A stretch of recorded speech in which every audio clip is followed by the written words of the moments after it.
بسم اللہ الرحمن الرحیم۔ حضرت امام بخاری رحمہ اللہ کا تعارف۔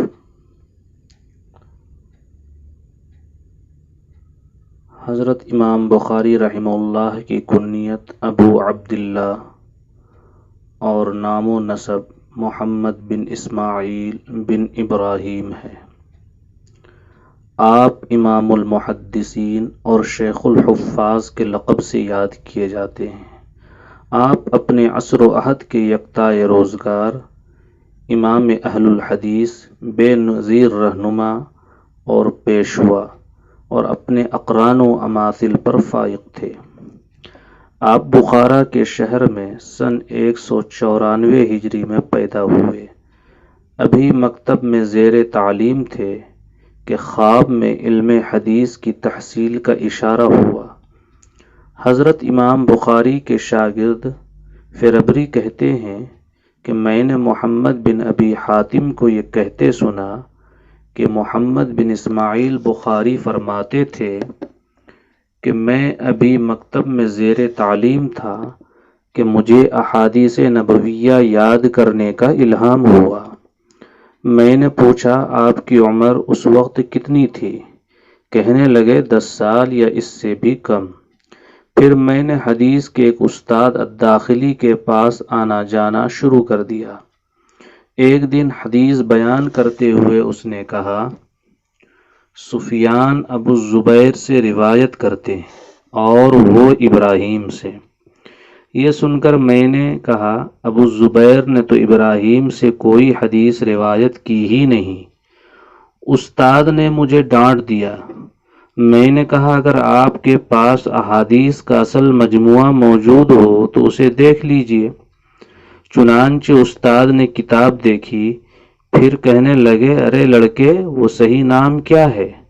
میں نے کہا، زبیر بن عدی، ابراہیم سے روایت کرتے ہیں، نہ کہ ابو الزبیر ابراہیم سے روایت کرتے ہیں۔ استاد نے قلم لے کر اپنی کتاب درست کر لی اور مجھے کہا کہ آپ کی بات درست ہے۔ ایک شخص نے پوچھا، اس وقت آپ کی کیا عمر تھی؟ کہنے لگے 11 سال۔ جب میری عمر 16 برس کی ہوئی تو میں نے عبداللہ بن مبارک اور وکی کی کتب یاد کر لیں اور اصحاب الرائے کے خیالات سے بھی آشنائی حاصل کر لی۔ پھر میں اپنے بھائی اور والدہ کے ساتھ حج کرنے چلا گیا۔ جب میری عمر 18 سال کی ہوئی تو میں نے اپنی کتاب قضائے الصحابہ والتابعین مرتب کی۔ اس کے بعد حضور صلی اللہ علیہ وسلم کے روضے کے پاس بیٹھ کر میں نے دوسری کتاب تاریخ مدینہ لکھی۔ میں چاندنی راتوں میں یہ کتاب لکھا کرتا تھا۔ تاریخ میں کوئی نام ایسا نہیں جس کے بارے میں مجھے کوئی واقعہ یاد نہ ہو، مگر طوالت کے نقطۂ خیال سے میں نے ایسے واقعات تحریر نہیں کیے۔ حضرت امام بخاری رحمہ اللہ طلب حدیث میں خوب گھومے پھرے۔ چنانچہ حضرت سہل کہتے ہیں کہ امام بخاری نے فرمایا، میں شام، مصر اور جزیرہ میں 2 مرتبہ گیا، بصرہ میں 4 مرتبہ اور حجاز میں 6 سال قیام کیا۔ کوفہ اور بغداد میں محدثین کے ہمراہ اتنی مرتبہ گیا کہ صحیح تعداد مجھے یاد نہیں رہی۔ احادیث نبویہ کے متون و اسانید کے ضبط و حفظ اور احادیث صحیحہ و سقیمہ کے فرق و امتیاز کے سلسلے میں حضرت امام بخاری بے نظیر تھے۔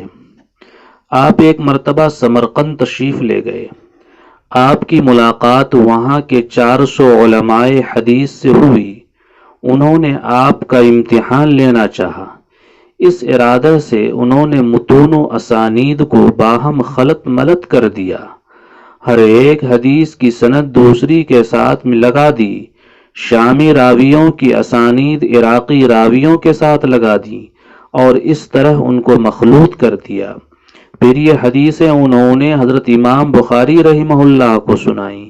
آپ نے ہر حدیث کے ساتھ اس کی اصلی سند لگا دی اور اسانید و متون کو اصلی حالت کی جانب لوٹا دیا۔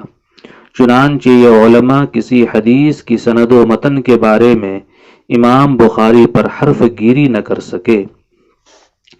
بغداد میں بھی امام بخاری رحمہ اللہ کو اس قسم کا واقعہ پیش آیا، چنانچہ تمام علماء نے آپ کی مہارت و براعت کا برملا اعتراف کیا۔ حضرت امام بخاری رحمہ اللہ کے بارے میں منقول ہے کہ کوئی تحریر آپ کو صرف ایک ہی دفعہ دیکھنے سے ازبر ہو جاتی تھی۔ جن علماء نے آپ کی تحسین و توصیف کی ہے ان میں آپ کے اقران و اماثل اور شیوخ و اساتذہ سبھی شامل ہیں۔ حضرت امام احمد رحمہ اللہ فرماتے ہیں سرزمین خراسان نے امام بخاری جیسا شخص پیدا نہیں کیا۔ ابن المدینی فرماتے ہیں حضرت امام بخاری نے خود بھی اپنے جیسا شخص نہیں دیکھا تھا۔ محمود بن نضر بن سہل شافعی فرماتے ہیں میں بصرہ، شام، حجاز جا کر وہاں کے علماء سے مل چکا ہوں۔ باتوں کے سلسلے میں جب امام بخاری کا ذکر آتا تو ان کو اپنے سے افضل قرار دیتے تھے۔ احمد القصار کہتے ہیں میں نے بچشم خود دیکھا کہ مسلم بن حجاج حضرت امام بخاری کی خدمت میں حاضر ہوئے اور آپ کی دونوں آنکھوں کے درمیان بوسہ لیا اور کہا اے استاد الاساتذہ اور اے سید المحدثین اور طبیب الحدیث، مجھے اجازت دیجیے کہ میں آپ کی قدم بوسی کروں۔ پھر کفارہ کے بارے میں ایک حدیث پوچھی۔ امام بخاری رحمہ اللہ نے اس کی علت بیان کر دی۔ جب فارغ ہوئے تو حضرت امام مسلم نے کہا آپ سے دشمنی صرف وہی شخص رکھتا ہے جو حاسد ہو۔ میں شہادت دیتا ہوں کہ دنیا میں آپ کا ثانی موجود نہیں۔ حضرت امام ترمذی رحمہ اللہ فرماتے ہیں میں نے عراق اور خراسان میں کوئی ایسا شخص نہیں دیکھا جو احادیث کی تاریخ و علل اور اسانید کی جان پہچان میں امام بخاری سے بڑھ کر ہو۔ حضرت ابن خزیمہ فرماتے ہیں نیلی چھت والے آسمان کے نیچے میں نے محمد بن اسماعیل سے بڑھ کر حدیث کا عالم و حافظ نہیں دیکھا۔ حضرت امام بخاری رحمہ اللہ ائمہ مجتہدین میں سے تھے اور احادیث و آثار سے استنباط احکام کا بہت عمدہ ملکہ رکھتے تھے۔ حضرت امام بخاری سے منقول ہے کہ آپ نے فرمایا کوئی چیز ایسی نہیں جس کی ضرورت ہو اور وہ کتاب و سنت میں موجود نہ ہو۔ پھر ان سے سوال کیا گیا کہ آیا علم سے اس کی تائید ہوتی ہے؟ کہا ہاں۔ حضرت امام بخاری نے صحیح بخاری کے جو تراجم ابواب باندھے ہیں ان سے بھی یہ بات ثابت ہوتی ہے۔ حضرت امام بخاری کے استاد اسحاق بن راہوے فرماتے ہیں اگر بخاری حسن بصری کے زمانے میں ہوتے تو پھر بھی لوگ حدیث و فقہ میں ان کے دست نگر ہوتے۔ ابو نعیم اور احمد بن حماد کہتے ہیں بخاری اس امت کے عظیم فقیہ ہیں۔ ابو محمد عبداللہ بن عبد الرحمن دارمی فرماتے ہیں محمد بن اسماعیل بخاری ہم سب میں سے عظیم فقیہ، جید عالم، نہایت عمیق الفکر اور طلب حدیث میں نہایت کوشش کرنے والے ہیں۔ حافظ ابن کثیر البدایہ والنہایہ میں لکھتے ہیں بعض لوگوں نے امام بخاری کو حدیث و فقہ میں امام احمد اور اسحاق بن راہوے پر ترجیح دی ہے۔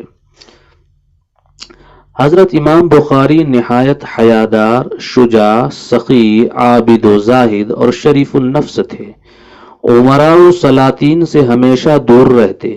بخارا کے امیر خالد بن احمد زحلی نے درخواست کی کہ میرے یہاں آ کر بچوں کو حدیث پڑھایا کرے، مگر آپ نے انکار کر دیا اور فرمایا علم کو جا کر حاصل کیا جاتا ہے۔ امیر نے لوگوں کو امام بخاری کی خدمت میں حاضر ہونے سے روکنا چاہا، مگر لوگوں نے یہ بات نہ مانی۔ پھر امیر نے آپ کو بخارا سے جلا وطن کرنے کا حکم صادر کیا۔